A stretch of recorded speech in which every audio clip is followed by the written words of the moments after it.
before I go on. If you know a story like this one, something that happened where you work, something nobody ever wrote down, put it in the comments. I read all of them. The next one I tell comes off the subscriber list. The answer came back 4 seconds after I let go of the transmit key. And the first 2/3 of a second of it was a pair of tones I'd been hearing for 19 years without ever once hearing them come out of a human mouth. Then a man's voice, flat and unhurried, with the cadence of somebody reading off a clipboard in a cold room. Cedar Hollow, well 38149, -11204 at 190. There are 21 gas extraction wells at the Cedar Hollow Sanitary Landfill in Crawford County, Indiana. There have been 21 since the state certified the final cap in October of 2004. I know that the way you know the number of steps on your own back porch, because reading all 21 of them 4 times a year is what the county pays me to do. My name is Corinne Pike. I hold an Indiana Certified Solid Waste Facility Operator license, and my subspecialty is post-closure gas monitoring, which in plain English means the landfill is closed and covered and grassed over. And my job is to walk it with a meter and prove 4 times a year that the methane underneath it is staying where we put it.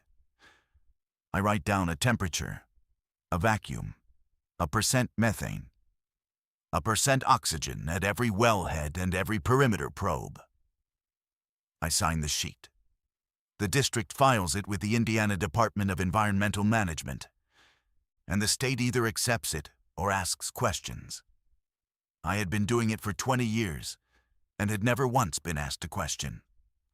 The other thing I knew, standing in the bottom of that ravine at 4:51 in the afternoon with my thumb still resting on the microphone, was that I had written the number 149 on a field sheet one time before, in January of 2006, and then scratched it out and written 101 over the top of it in the same pen. November 19th, 2023, was the first hard freeze of the season. I remember because the district's rule is that once the ground locks up, you go to the winter route. And I had the winter route sheet on the clipboard. 26 degrees at 7 in the morning, up to 31 by noon. I'll back down after 3. The barometer had been sliding all day ahead of a system out of Illinois. There was frost in the shaded fold of the old ravine bottom that never came off the grass all day. A gray crust you could break with a boot heel and see black mud under. The old ravine is the part of Cedar Hollow that predates any permit. Crawford County dumped in that hollow starting in 1959, when dumping in a hollow meant backing a truck up to the lip and pushing. There is no liner under it, no leachate collection. The engineered cell, the part with the plastic and the piping and the paperwork, sits on top of and north of the old fill like a scab over an older cut. 12 of my 21 wells are in the engineered cell. 9 are in the old fill, and well 9 is the deepest and the farthest down the throat of the hollow. And it is the only wellhead on the site you cannot see from any road. I was at well 9 because the winter route ends there. I had the analyzer hose on the sample port and the egg timer set on the concrete pad beside my knee.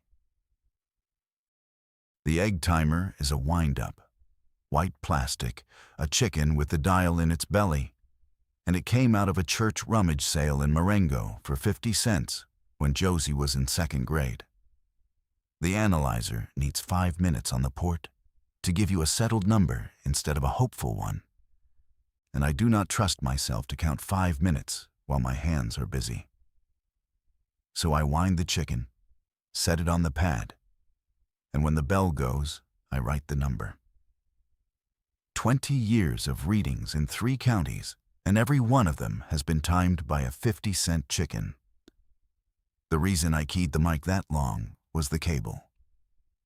The analyzer cable had gotten hung on the riser flange when I stood up, and I was trying to work it loose one-handed while I called in, and I did not let go of the key when I normally would have. I want to be exact about this, because it turned out to matter more than anything else in this story. My whole working life I have called in readings in about 2 seconds. Wellhead 9, complete. That is the entire transmission. There is nothing else to say. You do not chat on a business band radio in a county where the sheriff's dispatcher can hear you. That afternoon I said, "Dispatch, Pike, Wellhead 9 complete, moving off site." And then I said, "Hang on." And I pulled at the cable, and I said something about the flange that was not a word so much as a noise, and the whole time my thumb was down. I checked the log later. 3.1 seconds. Then the 2 tones. Every 15 minutes, day and night, the telemetry unit on the blower's skid at the top of the hill gets polled by an auto dialer, and it answers with a 2-tone burst about half a second long. It sounds like a truck backing up if the truck only beeped twice, one high, one low. I have heard it so many thousands of times that I stopped hearing it in about 2007, the way you stop hearing a refrigerator. It came out of my handheld that afternoon at 4:51, right in my ear, at a volume that made me flinch, and then the voice came in behind it. Cedar Hollow, 38149 -11 204 at 190. I want to be careful about what I felt, because I've read enough incident reports written by people who were feeling things to know how little they're worth. I did not think a ghost was talking to me. I thought somebody was on my frequency, and I thought it was a bad joke. And my second thought, the one that arrived before my hand came off the mic, was that whoever it was knew our reporting format exactly. Site name, well number, temperature, vacuum in inches of water column. That's how I call in a hot reading. -11 inches of vacuum is a real number. 149 degrees is a real number. High, but real. The kind of number you get from a well that's pulling too hard on an old part of a fill and drawing air into it. 204 at 190 is not a number I have ever said on a radio in my life. There is no field on any form I fill out for a compass bearing and a distance. I keyed up and asked who was transmitting. Nothing. I asked again, held it down 5-6 seconds, said the district's call sign, and asked for identification. Nothing but the hiss you get from a radio doing exactly what a radio should do. I stood in the bottom of that hollow with the frost crust going blue in the shade and asked 4 more times. And the chicken went off on the concrete pad and rang for a full 3 seconds. And I wrote 101 degrees on the sheet for well 9, because that's what the analyzer said, and that's what it always says. Ward Vance was 300 yards away and uphill at perimeter probe MP2, running the other half of the route. Ward is 31, 4 years in, big through the shoulders, careful with equipment in a way I have always liked. His wife was expecting their second in June, and he'd been working every hour Loretta would give him. I walked up and asked him what he heard on the radio at 4:51. "Heard you say Wellhead 9, he said. "Then you cussed at something. After that?" "Nothing after that." He looked at his handheld, then at me. "Why?" I did not answer him right then, and that was a decision, and I've thought about it since. Instead, I asked him to pull his radio log when we got in, which he did. And his radio logged 1 transmission at 4:51 and nothing else on the channel until 5:08. Same frequency, same repeater, 300 yards apart, 140 feet of elevation between us. We got to the transfer station at 10 after 5, and Hollis Deemer was at the scale with a flatbed of brush. Hollis ran the district from 1988 until 2009. He is 68, lives outside Tazewell, and he comes in about once a month with brush or a busted water heater and stands around the scale house longer than the transaction requires. His wife is in memory care in Tell City, and I think the scale house is somewhere he can go where people know him and nobody asks about her. He asked how the winter route was treating me. I said the bottom was already frozen and the frost wasn't lifting. "It won't now," he said. "Not till March." He watched Ward chain down the empty analyzer case. Then he said, not looking at me, "Don't hold your key down in the bottom. Eats batteries." I laughed because for about 11 weeks, I thought that was equipment advice from an old man who used to buy the batteries. The next morning, I went to Loretta Frawley and told her a voice had come across our licensed frequency, giving a reading for a well that does not exist. Loretta has been district director since 2015. She is 53, keeps a spreadsheet the way some people keep a garden, and she is the reason the district still exists instead of having been folded into the county highway department. She listened all the way through without writing anything. "Did it interfere with your work?" "No." "Did you complete the route?" "I completed the route." "Then I'm not going to open an incident file on a radio artifact," she said.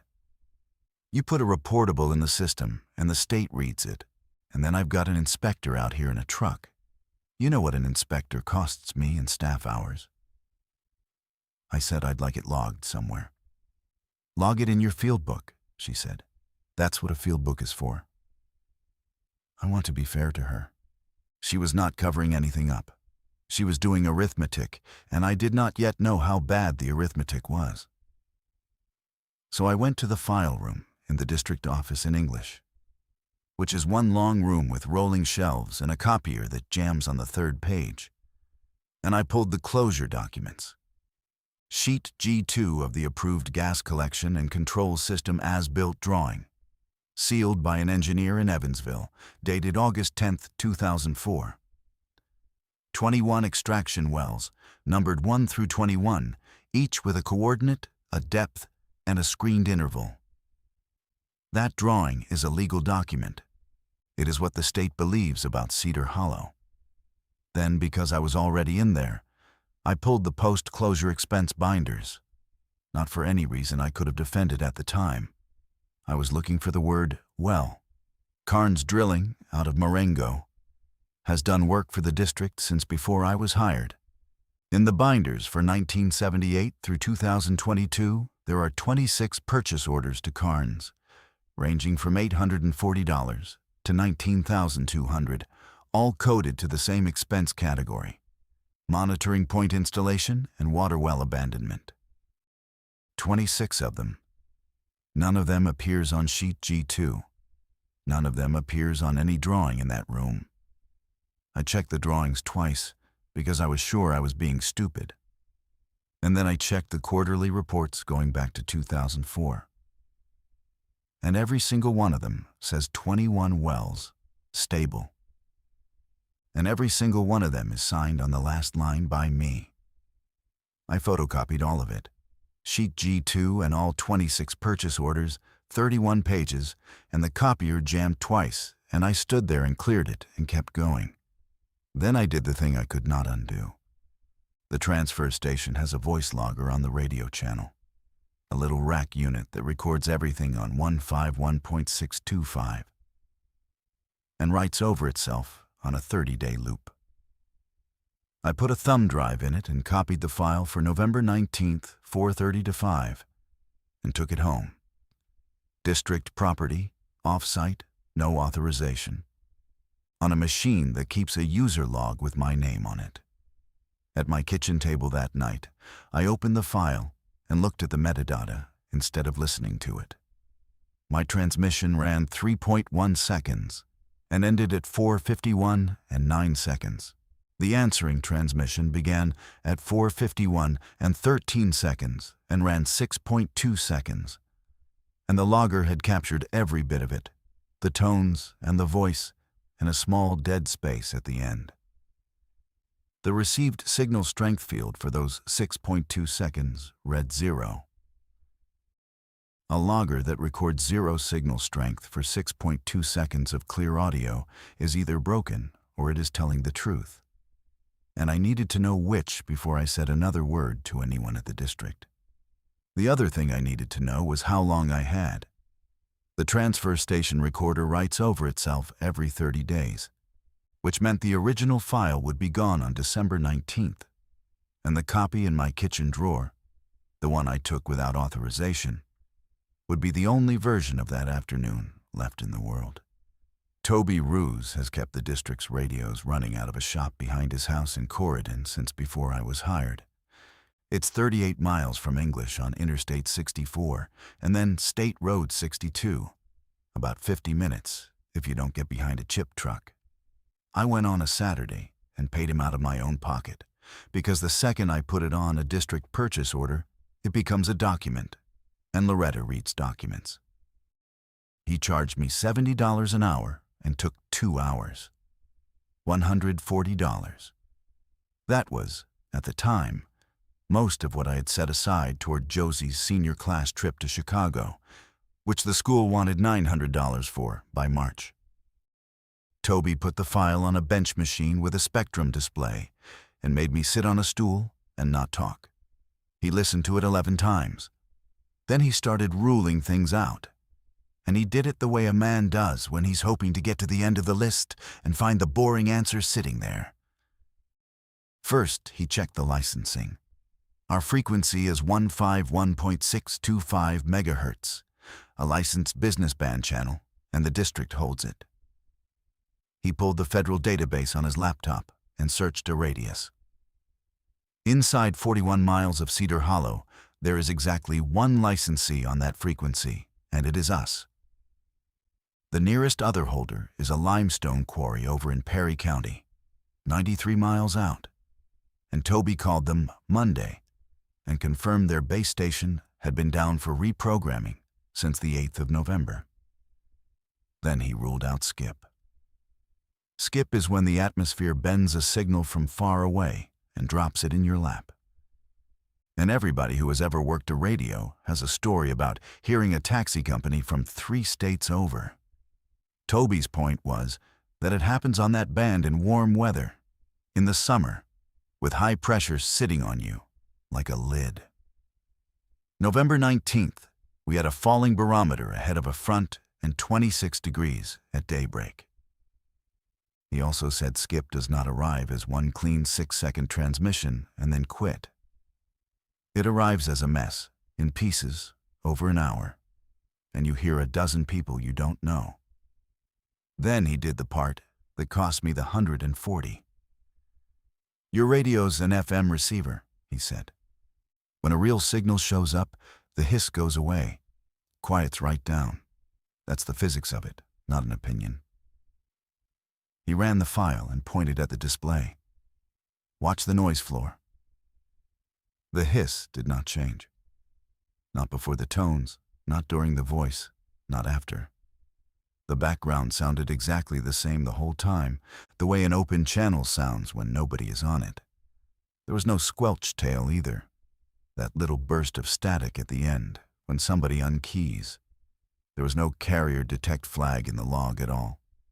Audio showed up at the speaker, Toby said. Nothing showed up at the antenna. Then he showed me the voice itself. A person talking into a microphone makes noise besides words. Breath, lip sounds. The little thump when your thumb settles on the key. Room behind you. He had the level graphed and the whole 6.2 seconds sat inside half a decibel of the same loudness, start to finish, which is not a thing a human throat does. He said a man reading numbers off a clipboard varies 3 to 6 decibels without knowing it. He also said there was no plosive on the word well, no puff of air on the W, and that he did not know how you would even fake that. I asked him to write it up.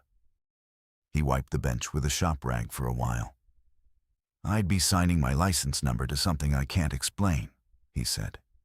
You want me to say what it isn't, I'll say it to you all day. I put it on paper and it becomes what somebody else says it is. He looked at the door out toward his truck. Also, I've got a service contract with your district that pays my property taxes. I said I understood, which was true, and I have never held it against him, which is also true. He walked me out and told me the tones were interesting, and he'd like a longer look sometime if I ever wanted to leave the file with him. I said I'd think about it. Then I drove home on 64 with the heater on, and $140 fewer dollars, and a shorter list of possible explanations than I'd started the day with. That week was the first week of firearms deer season, which in Crawford County means the transfer station is quiet on weekday mornings and the parking lot at the church in Marengo is full of trucks. I used the quiet to build a table. I took my 31 photocopied pages and made a single sheet of paper with 2 columns. Left column, every Carnes drilling purchase order by date. Right column, the dollar amount. 26 lines, February 1978 through February 2022. Then I put the gaps in. 25 intervals between 26 holes. 23 of them fell between 16 and 24 months. And the average of those 23 was 19.5 months. Not a round number. Not an annual budget cycle. Not a 2-year cycle. Not anything that lines up with a fiscal year or a grant or an election. Just a rhythm somebody kept for 44 years across 4 different superintendents and 11 different county commissioners. In a county that has changed its trash hauling contract 9 times in my memory. 2 of the intervals did not fit. One ran 39 months, September 1985 to December 1988. The other ran 41 months, September 2004 to February 2008. I want to be honest about the order of operations here because it matters. I did not go looking for deaths. I noticed the 2 gaps, and I thought about the fact that both of them straddled a change in who ran the district, and I thought maybe the holes only got drilled when the right person was in the chair. So I went to the courthouse annex in English to look at old district minutes and see who was in the chair. The annex basement is where the county keeps dead files. Metal shelves, a dehumidifier running year-round, a folding table with a coffee urn on it that the clerks fill at 8 and nobody touches after 10. I signed the visitor's sheet like anybody can. The district minutes told me nothing. Both gaps had the same superintendent the whole way through. But the shelf next to the district boxes holds the coroner's closed files, and Crawford County is small enough that a decade of them fits in 3 boxes, and I had already driven over. Coroner File 86-041. A man, 59 years old, found in the kitchen of a house on Cedar Hollow Road, March 11, 1986. Cause of death listed as asphyxia. Manner, accidental. There is a note in the file about an unvented propane heater. Coroner File 06-112. Verna Keel, 71, found at the bottom of her basement steps in the same stretch of road, April 4, 2006. Cause of death listed as asphyxia. Manner, accidental.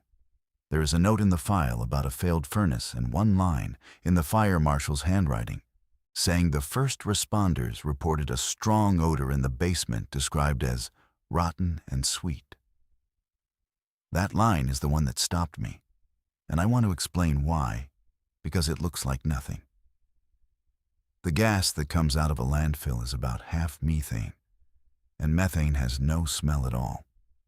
But landfill gas carries trace sulfur compounds with it, and those stink. Rotten and sweet is exactly right. It is the smell that comes off a wellhead when you crack a sample port on a warm day. Natural gas out of a pipeline smells like that too, but only because the utility adds a chemical to it on purpose, so you'll notice a leak. There is no gas utility line on Cedar Hollow Road. There never has been. Everybody down there is on propane, and propane odorant does not smell rotten and sweet. It smells like a skunk got in the crawl space. 2 deaths at the mouth of that hollow in 44 years, and both of them inside the only 2 intervals when the county skipped its rhythm.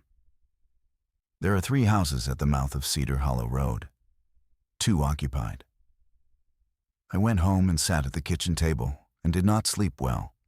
And in the morning, I went back into the file room in the district office instead of going to the field. And I pulled the 2005 and 2006 instrument records. Here is what I knew going in.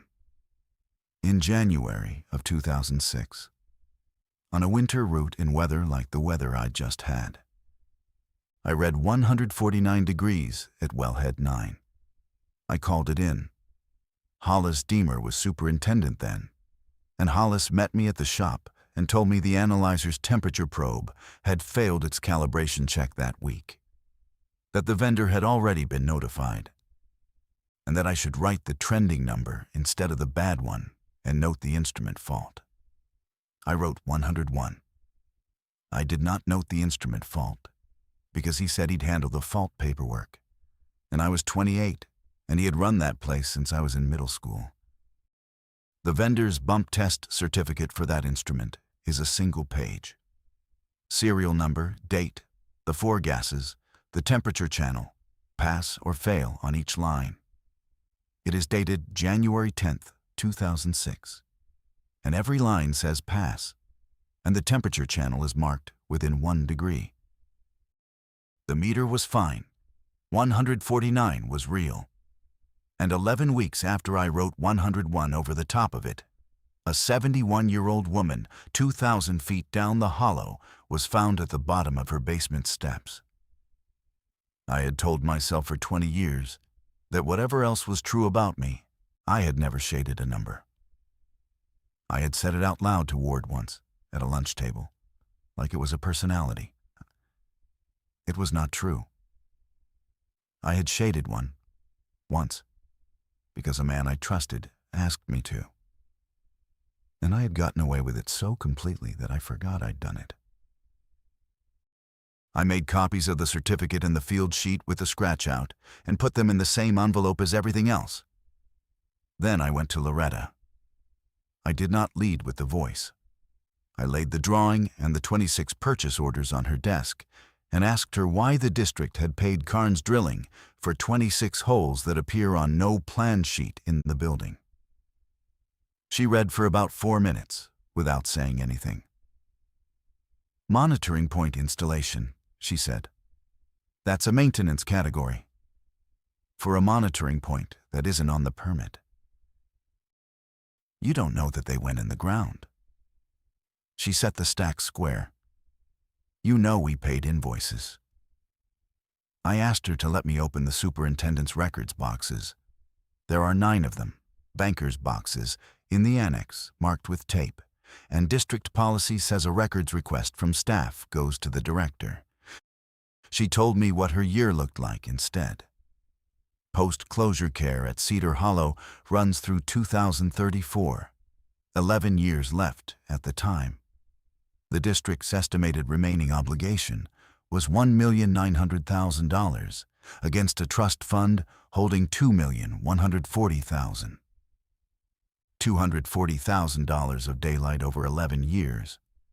And that assumes the blower motor holds, and the cap doesn't slip, and nobody makes us drill anything. If the state reopens that permit, she said, the first thing they do is recalculate the cost estimate. The second thing they do is call the bond. This district has 4 employees. I said I wasn't trying to reopen anything. I said I wanted to know what we owned. She denied the records request that afternoon, by email, citing the retention policy and the fact that unindexed historical files require a formal public records request through the county. She was correct. She was correct about every single thing she said to me that day. And she never once denied a fact I put in front of her. That night, I called Hollis Deemer at home. It was the first time in 20 years I had called that man for anything. We talked about his wife for a minute. Then I told him I'd had a transmission in the bottom of the old fill on the 19th, and I stopped there and I let it sit. The line was quiet long enough that I checked the screen. "What number did it give you?" he said. I had not told him it gave me a number. 38, I said. He breathed out, slow, like a man setting down something he'd been carrying up a flight of stairs. Then Judd's already been out. I asked him what that meant. He said, "Good night, Corinne," and hung up. And he did not answer the 4 times I called back. I was at the gate at 6:40 the next morning with a hand compass and a fiberglass tape and the chicken timer in my coat pocket, and I walked the bottom of the old ravine in the dark with a flashlight until the beam caught orange flagging, a survey lath driven in fresh. The dirt around it still crumbled and loose, frost only on the top 1/4 inch, orange flagging tied in a double knot. The ground scuffed by tire tracks coming down the old haul cut, dual rear wheels, a heavy truck. I called Judd Carnes at his shop in Marengo at 7:15 and asked him when he set the stake in the bottom of Cedar Hollow. "Thursday," he said. 16th. A drilling contractor had staked a hole in the bottom of that ravine 3 days before anything spoke to me. And the only person who had reacted to the number 38 like it meant something was a retired man outside Tazewell who would not pick up his phone. So I drove out there.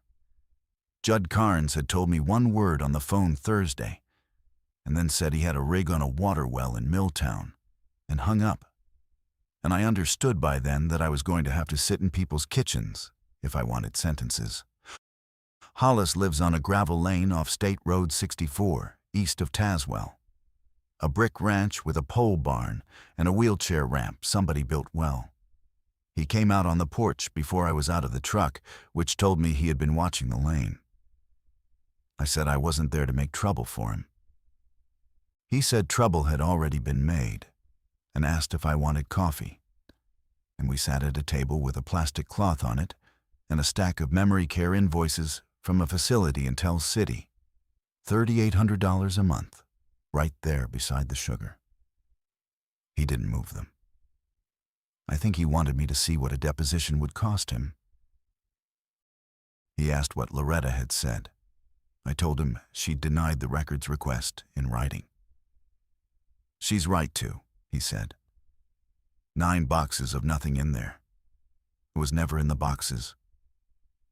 Then he got up, went into the back of the house, and came out with a hardbound field book and set it on the table between the coffee cups.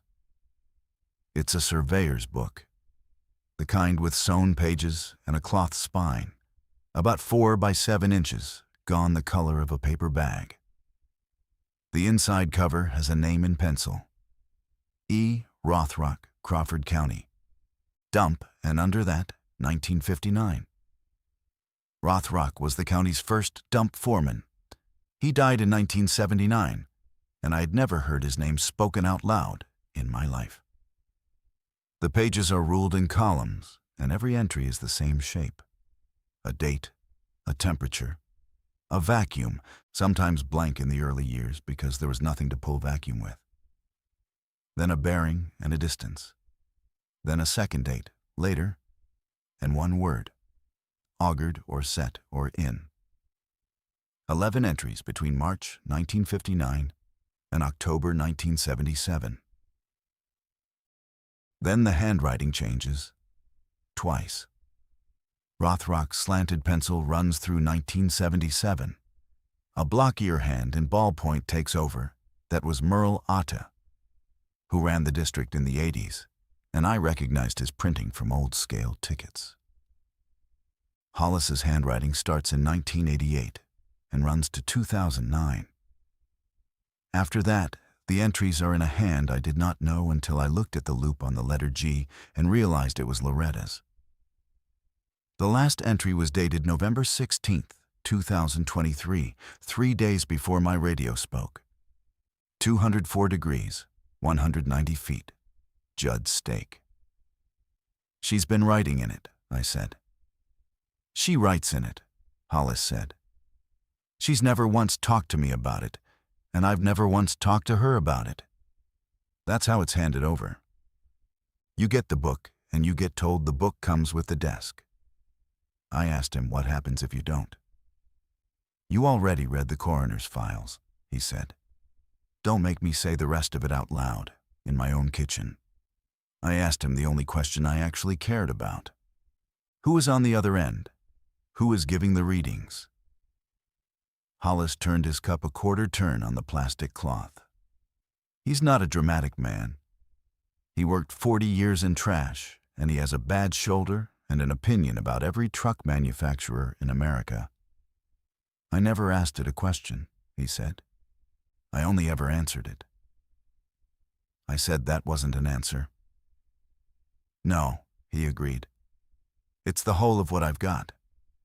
Rothrock keyed up in '59 because his surplus radio was the only thing he had that worked in the bottom, and something read him a number, and he drilled it, and the fill quit smoking. He wrote that part down.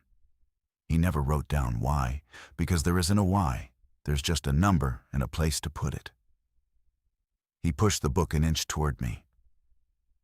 Every man who's had that desk figured out the same thing I did.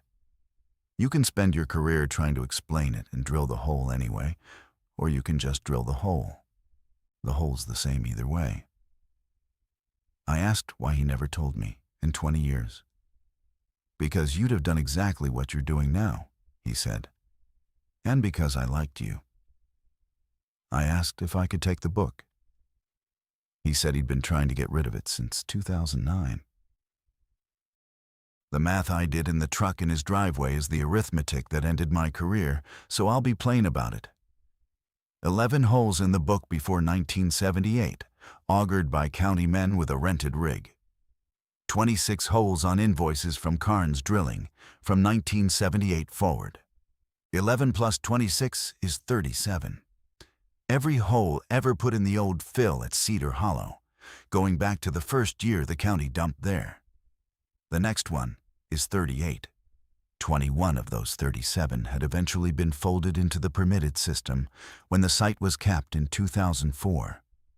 Renumbered 1 through 21, drawn on sheet G2 like they'd been designed. 16 were never drawn at all.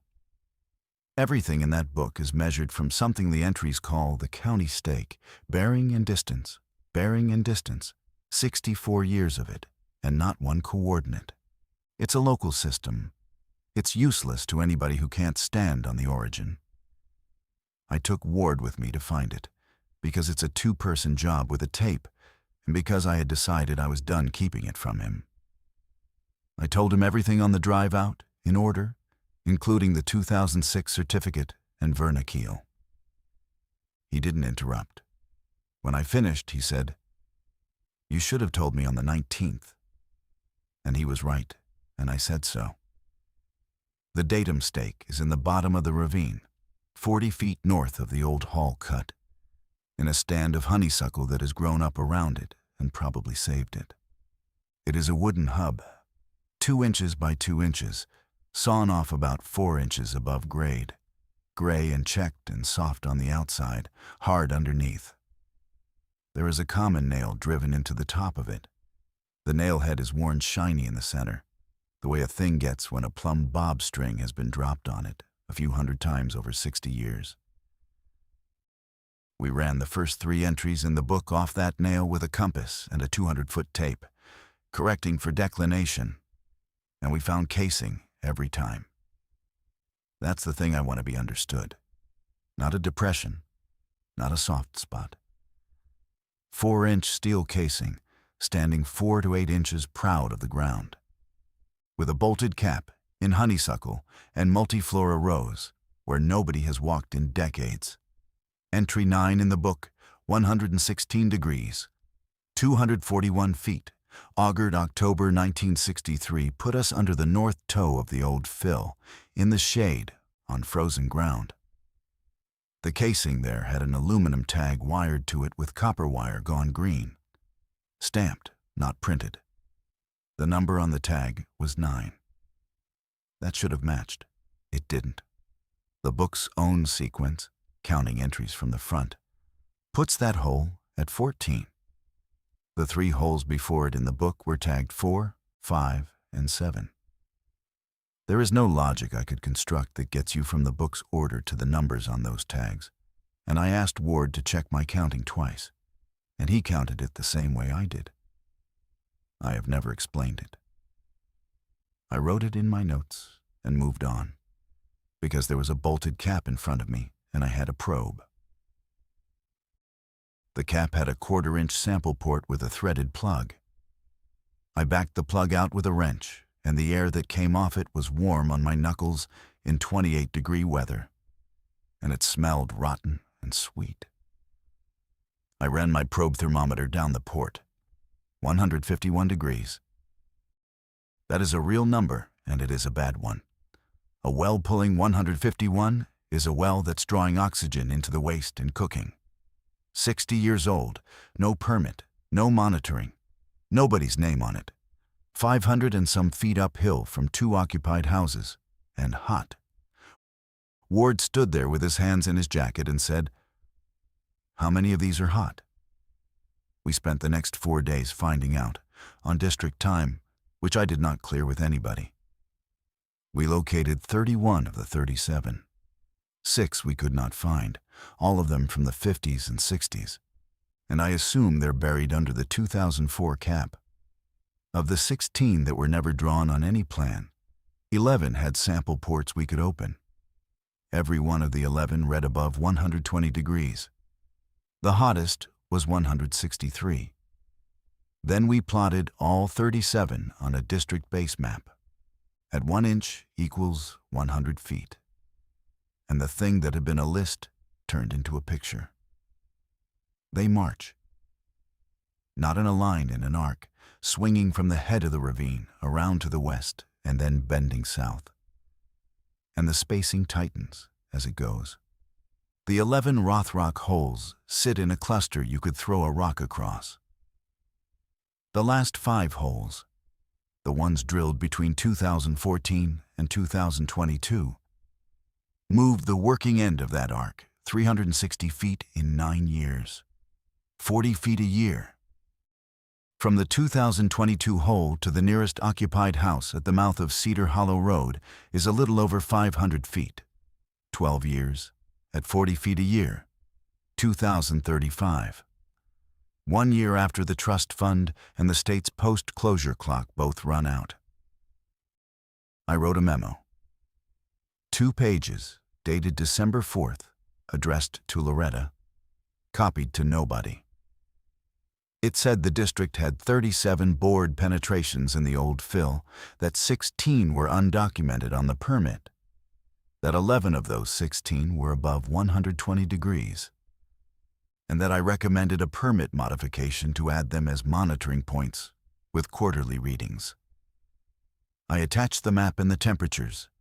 I did not put one word in it about a radio. She called me in on the 6th. She had the memo in front of her with a paperclip on it, and she had clearly read it more than once. "You went into the old fill for 4 days with Vance and didn't tell me. I found 60-year-old hot wells 500 feet from houses. You found them," she said, "and now they're written down. And now I have to do something about them. And the something costs about $400,000 that I don't have." She set her hand flat on the paper. "Do you understand that this district can't spend money it doesn't have?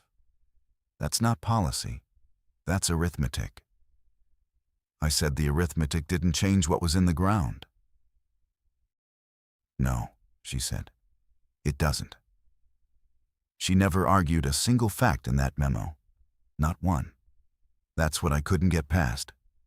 She told me I was off the field route for 2 weeks and on the scale at the transfer station. Ward would run the winter route alone. The scale house is a booth with a space heater and a window, and you weigh trucks in and out and print tickets. It is a job for somebody's nephew. In a county of 10,000 people, every hauler, every contractor, every farmer with a load of shingles saw me sitting in that window for 2 weeks. And every one of them made the same joke about me finally getting the easy job. And I said the same thing back 40 times a day. I could have pulled the memo. Loretta all but held the door for me. Withdraw it, she'd have put me back in the field. and there would be no document with my name on it saying the district knowingly had 16 unpermitted wells. I left it in the file. That was a choice, and I made it in the scale house on the 9th of December with the space heater running, and Josie texting me about the trip deposit. Judd Carnes drilled hole 38 on Tuesday the 12th at 204 degrees and 190 feet off the county stake, 60 feet deep, 4-inch steel.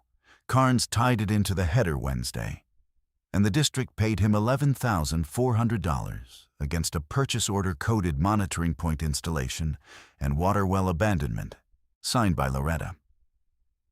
Ward read the old fill on Friday and brought me the sheet at the scale window because he knew I'd want it before it went in the file. Wellhead 9, 142 degrees. Wednesday it had been 151. The other 8 deep heads in the old fill were down between 7 and 11 degrees, all of them in 48 hours. It worked. 64 years of men who never wrote down why had been right about what. 9 degrees of cooling in 48 hours is not a coincidence you can argue with, and it left me with a worse problem than the one I'd started with. If drilling where the voice said to drill actually lowered the temperature in a 60-year-old unlined fill, then the thing giving out those numbers understood that fill better than the engineer in Evansville who sealed sheet G2. And if it understood it that well, then the bearing it gave was not a guess and never had been. I wanted to know what it would say next. That is the honest version, not what it was, what it would say next. I picked Thursday the 14th because the pressure was falling. I'd started keeping the barometer reading in my own notes after Toby ruled out Skip. And by then, I had 4 data points from the field book that included weather notes in Rothrock's hand falling glass twice, and low and dropping once, and my own November 19th. Every one of them on a falling barometer, every one of them after the first hard freeze. That is 4 out of 4, which is not proof of anything, and I knew it, and I went anyway. I was on the scale until 4:30. I drove home, ate with Josie, listened to her explain that the class trip deposit was $225 and due January 8th. Told her I was working on it, and left the house at 9:40 with Toby Roos's loaner recorder in a canvas bag on the passenger seat. He'd handed it to me in his driveway the Sunday before and said he wasn't giving me anything. He was leaving something in his truck bed, and I could do what I wanted. A digital recorder with a patch cable that goes into the handheld's accessory jack, so it captures the audio at the radio instead of at a microphone in the cold. He also gave me a spare battery and did not charge me. That was the whole conversation. The gate at Cedar Hollow is a swing gate with a district padlock, and I have a key because I'm the one who reads it. I signed nothing. There's no sign-in for after hours because there's no after hours. 22 degrees. The moon was better than half, and the cap grass was silver with it. I walked down the old hall cut with a flashlight I didn't need until I got in the shade of the north side, and it took 11 minutes to get to the bottom because I'm careful on frozen ground in the dark. I set the recorder on the concrete pad at well 9 and wound the chicken timer for 5 minutes out of pure habit, because I wanted a fixed amount of time in that hollow and my hands do what they do. It sat there on the pad and ticking. I keyed up and said, "Dispatch Pike, wellhead 9. And then I kept my thumb down and counted out loud. 1001, 1002, 1003, 1004. I let go on 4. The 2 tones came at about 3 seconds. I know that now from the file. Standing there, it was instantaneous, and it was louder than a handheld speaker has any business being. And my hand jerked, and the timer went off the edge of the pad and hit the steel riser pipe on the way down. Then the voice, same flat clipboard cadence, no more or less human than in November. Cedar Hollow, well 39, 144-9, 234 at 210. I did not answer it. I stood there in the dark and let the recorder run for another 4 minutes. and nothing else came. And the chicken timer lay in the frozen grass and did not ring. 2:34 at 210. I wrote it on the back of my hand with a ballpoint because I did not trust myself to remember a number correctly in that particular minute of my life. In the truck with the dome light on, I put the compass on the map and understood what I had. Every hole in 64 years had swung along that arc in an orderly way, each bearing within a few degrees of the last, walking west and bending south. Hole 38 was 204. Under that pattern, 39 ought to have come in around 208 or 210, and about the same distance out. 234 at 210 feet puts a hole 30 degrees off the arc, out of the bottom of the ravine and onto the south bench, on the downhill side, facing the mouth of the hollow. It skips forward in a way nothing in that book has ever done. Measured off the county stake and plotted with a scale rule, hole 39 sits about 290 feet closer to the houses than the 40 feet a year math said anything should be until 2031. I sat in the truck with the engine running until the windshield cleared, and then I drove home. Toby took the file on Saturday and called me Monday night, and he had gone further than I'd asked, the way people do when a thing gets under their skin. "Your 2 tones," he said. "I ran them against a capture I've got of your telemetry unit answering a poll from 2019 off my own service work." I asked how close. "They're the same tones," he said. 1,500 and 1,730 hertz, same durations, inside a couple milliseconds. That's not close. That's your own equipment's answer tone." He waited. "There's more on it. There's data riding under the voice. Low level, but it's there, and it decodes." I asked what it said. "Well, identifier 39, temperature 144, vacuum -9. He cleared his throat. "It's in your district's telemetry frame format. The same format your blower skid uses to report to the auto dialer. Whatever's making that audio is also generating a valid data packet in a protocol your county bought in 2004 from a vendor in Ohio." I said that was impossible. "I know what it is," Toby said. "I'm telling you what's on the file. I'm not going to say it in a room with a court reporter in it, and I'd like my recorder back." I brought the recorder back Tuesday. He would not take the file off my hands, and he would not keep a copy. On the 19th of December, right on schedule. The transfer station logger wrote over November 19th, and the thumb drive in my kitchen drawer became the only recording of that afternoon that exists anywhere in the world. I did not plan that. I just happened to be a person who takes things home. Ward came to my house on the 21st in the evening and stood in the driveway instead of coming in. He said he'd sent the whole thing to the state. Sheet G2, the 26 purchase orders, my December 4th memo, the temperature sheet from the 4 days we walked the old fill. Not the audio, not the field book, just the paper. I asked him why he didn't tell me first.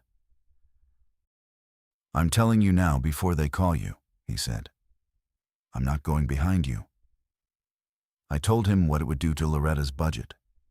I told him about the trust fund and the bond. I told him, and this is the part I have gone over the most, that the system in that hollow was working, right now, this week, and that 9 degrees of cooling was sitting in a file with his own handwriting on it. "I've got a kid coming in June," he said. "I've got a wife who's on my insurance and a baby who's going to be on it. If this comes out in 5 years and somebody finds my initials on a sheet that says 163 degrees on an unpermitted well 500 feet from a house, I lose everything, and I deserve to." He put his hands in his coat pockets. "You want me to sit on it because a radio told you where to drill?" I said that wasn't fair. "It isn't," he said. "That's not the same as it being wrong." He was 31 years old, and he was more right than I was. Procedurally, legally, and by every rule either of us had ever been taught. The regulations exist so that exactly what he did happens. I have never been able to construct the argument that beats him. I have tried for 2 years. I asked him if he understood what a shutdown in February would do. I don't know that it does anything, he said. Neither do you. That's the problem, Corinne. You don't have anything I can put on a form either. He drove off, and I stood in the driveway until my ears hurt. Sharon Bledsoe came out of the Indiana Department of Environmental Management's Jasper Field office on January 9th. She is about 40, drives a state Silverado, and she was polite and thorough and completely uninterested in being talked out of anything. She had our permit, sheet G2, and the invoice list printed and tabbed. We walked the old fill for 6 hours in the cold. She opened 4 ports herself and read them with her own meter, because state inspectors do not take your word for a temperature, and her numbers matched mine within 2 degrees. At the truck, she said, "This is the worst permit deviation I've seen in 11 years, and I don't think anybody here is a bad actor," which is somehow more concerning. I told her the wells were doing work. I told her the cooling numbers from December. "Where did the location come from?" she asked. "Who picked the coordinates for the well you drilled last month?" That was the moment. She gave it to me straight and open, and I had a thumb drive in my kitchen drawer and a hardbound field book on my shelf. I said the location came from historical practice. She looked at me for a while. "Give me something I can put in a file," she said. "If there's an engineering basis for these locations, show me the analysis and I'll write it into the order. I can be flexible about a lot if there's paper." There was paper. There was 64 years of paper.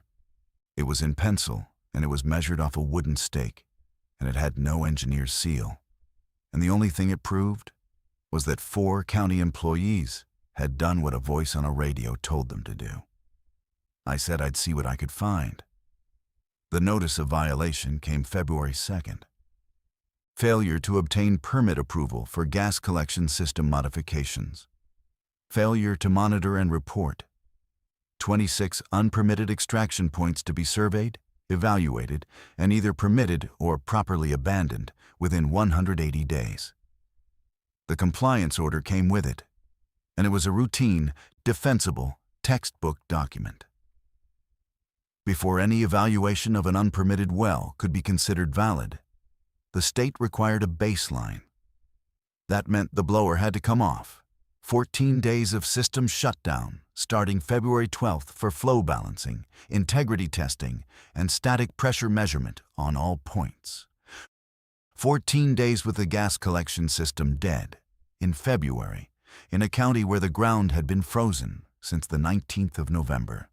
I went back into the maintenance binders that night, in the district office, alone, with the copier warmed up. 1986. Blower motor rebuild. Contractor out of Jasper. System down 41 days. January 27th through March 8th. The man in coroner file 86-041 was found on March 11th. 2006. Had a replacement. 240 feet of 8-inch pipe. System down 33 days. January 30th through March 4th.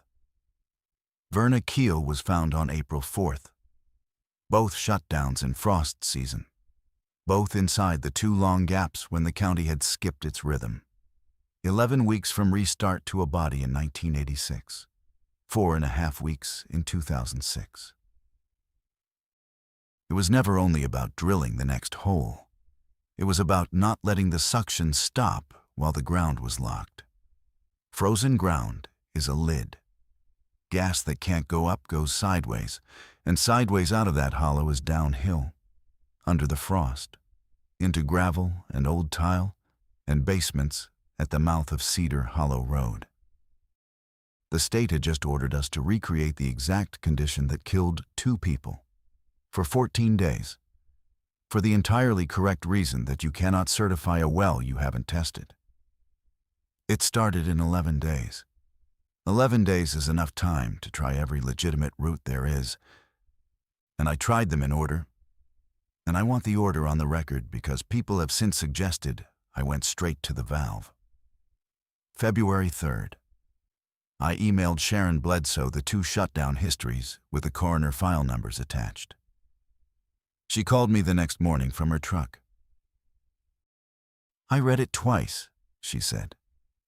Here's my problem. 1986 is a propane heater in a house that also had a chimney with a bird's nest in it. 2006 is a furnace the fire marshal called failed. Both of those have a cause of death written by a coroner, and neither one says landfill gas. What I've got from you is 2 dates that fall in a window. I said the window was the point. The window is 8 weeks wide and 40 years apart, she said. Corinne, I believe you think something's there. Bring me a soil gas survey. Bring me a subsurface migration study with a licensed geologist's seal on it. That's a real document, and it would stop this cold. I'd stop it myself. I asked what one costs. 25, 30,000, she said. Maybe more with the frozen ground. I took it to Loretta the same afternoon. She listened. And then she said the district had $11,200 of unencumbered money in the current fiscal year. And 8 of that was the insurance deductible on the truck. I asked her to say something to the state. Anything. To tell them what the field book was. She looked at the wall behind me for a while. I've written in that book 9 times, she said. If I hand it to IDEM, I'm handing them a document that proves the district has spent about $200,000 over 4 decades on holes we picked out of the air. That's not a permit violation. That's the State Board of Accounts and a special prosecutor, and it's my name on the last 9 pages. Her hands were flat on the desk. And it doesn't stop the shutdown. They still have to test. I said people had died. I know what's in those files, she said. I've known since 2015. What I don't have is a way to say it that makes anything better. That is the last real conversation Loretta Frawley and I ever had. I have thought about it more than I have thought about the radio. February 6th. I called the Crawford County Health Department and asked what it would take to get an emergency order protecting 3 houses. The environmental health specialist was decent about it and told me the honest answer, which is that a county health officer can act on a documented imminent hazard, and that a documented imminent hazard means readings, taken now, at those houses, showing gas. There was no gas at those houses on February 6th. The blower had been running for 18 years. February 8th. I went to the county board's regular meeting in the courthouse in English. Folding chairs, coffee urn, 11 people in the room. And I asked them to request a variance on the shutdown timing. To move it to May, just to May. 3 commissioners, all of whom have known me since I was a kid. They voted to send a letter. The letter went out February 9th, and the state's response came February 14th. 2 days after the shutdown had already started. And it said what it was always going to say, which is that the compliance schedule was established to protect the public and would not be modified. The blower came off at 10 in the morning on February 12th. Sharon Bledsoe watched a district contractor lock the main valve and put a numbered state seal on it, a little metal and plastic tag with a serial on it that shows if anybody's touched it. I have the serial written down, C-229471. That night, it went to 9 degrees and stayed under freezing for the next 11 days straight. I read the perimeter probes every day. Nobody told me to. I was still on the scale house through the 16th. And I read them at 7 in the morning before my shift, and again after 4. and I logged every reading in my own field book with my initials. There are 8 perimeter probes at Cedar Hollow. They are 2-inch pipes set in a line along the property boundary at the downhill end, screened at 5 and 10 feet. And their whole purpose in life is to be boring. In 18 years, the highest reading any of them ever gave was 4% of the lower explosive limit. That's the standard the state uses at a property line. And it's a percentage of a percentage. 100% of the lower explosive limit means the gas at that point has hit the concentration where it can actually ignite. 4% is nothing.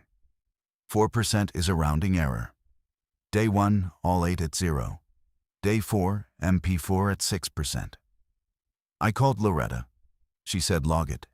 Day 6, MP4 at 31%, MP6 at 9. Day 7, MP4 at 58, MP6 at 22.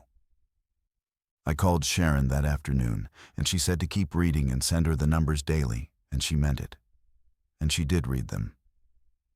Day 8, MP4 at 84, MP6 at 49, and MP3 came off 0 for the first time in its life. Day 9 was February 20th. 14 degrees at daybreak with a falling barometer. I got there at 6:50 in the dark with the meter I'd bump tested myself the day before in front of a witness. Because I'd learned exactly what a calibration certificate is worth 18 years too late. MP4 read 100% of the lower explosive limit. MP6 read 100%. MP3 read 62. I purged and reread all 3. Same numbers. Then I went to the transfer station to open up, and I smelled it in the building before I had the lights on. Rotten and sweet. I put the probe in the floor drain in the tipping bay, and it pegged. That floor drain is 140 feet from the pull-off on Cedar Hollow Road, where the school bus stops for the Duffy kids at 7:20 in the morning.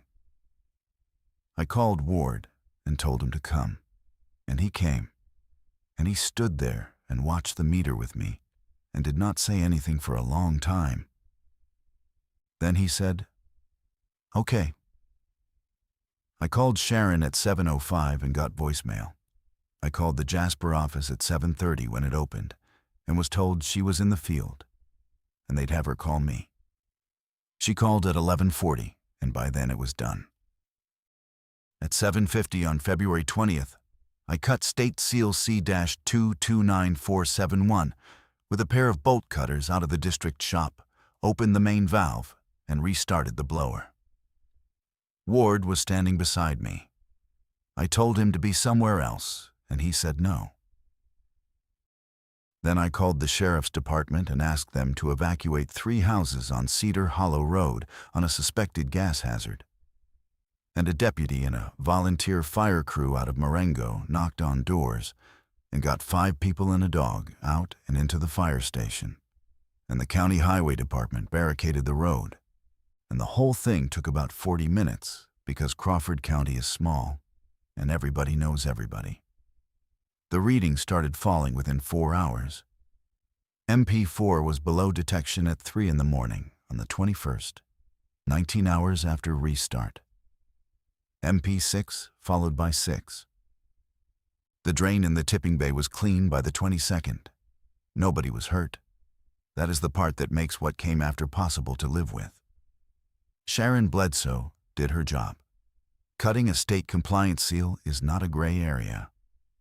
I did not contest anything, because contesting it would have meant a hearing.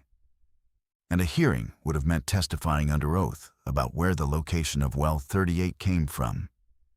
And the only 2 answers available were perjury or a hardbound field book on the record. I surrendered my certified solid waste facility operator license on February 28th, 20 years. I was terminated by the district on March 4th. The civil penalty was assessed at $9,000, and I'm paying it at $250 a month for 36 months. My county insurance ended April 30th. I started weighing trucks at a transfer station in Perry County in May, $17 an hour. which is $6.40 less than I was making. We refinanced the house in June at a rate 2.25 points worse than the one we had. Josie did not go to Chicago.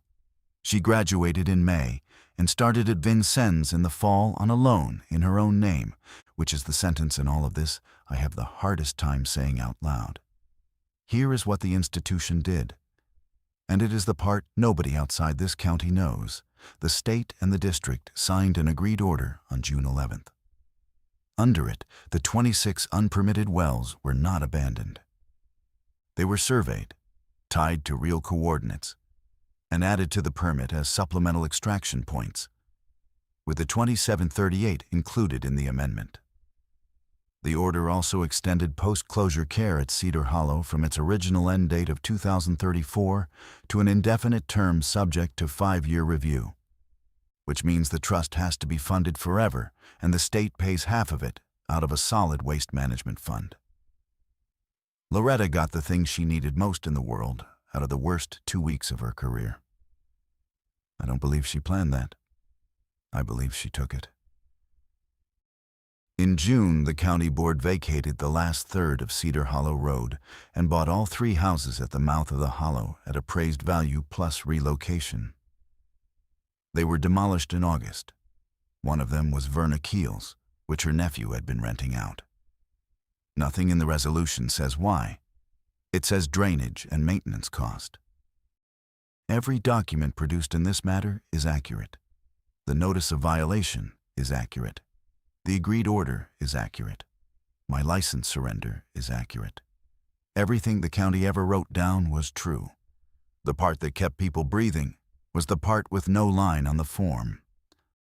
Hollis Deemer moved in with his daughter in Tell City in April and stopped answering the phone. He never asked for the field book back. I still have it, in a bank box in Tell City, along with the thumb drive and 31 photocopies. Toby Ruse mailed me an envelope in March with $140 in cash in it and no note. He still has the district's service contract. Judd Carnes retired in April, and his grandson runs the rig now and kept the account. Sharon Bledsoe transferred to Indianapolis in July. She sent one email before she left. It said, "For what it's worth, I would have signed the variance if I'd had one piece of paper." Ward Vance was promoted into my job in March with insurance, 4 days before his daughter was born in June. He was right, and I was right. And only one of us could be right on a form.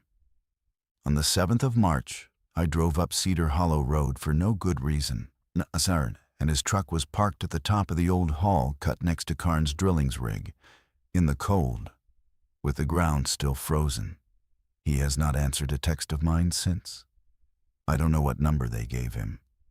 I know that whatever it was, he wrote it in the book because that's what the book is for, and because he's the one who has the desk. The egg timer sits on the dash of my truck at the Perry County scale. The bell cracked when it hit that riser pipe in the dark, and it has never rung since. I still wind it every morning at 6. It ticks. Nothing comes.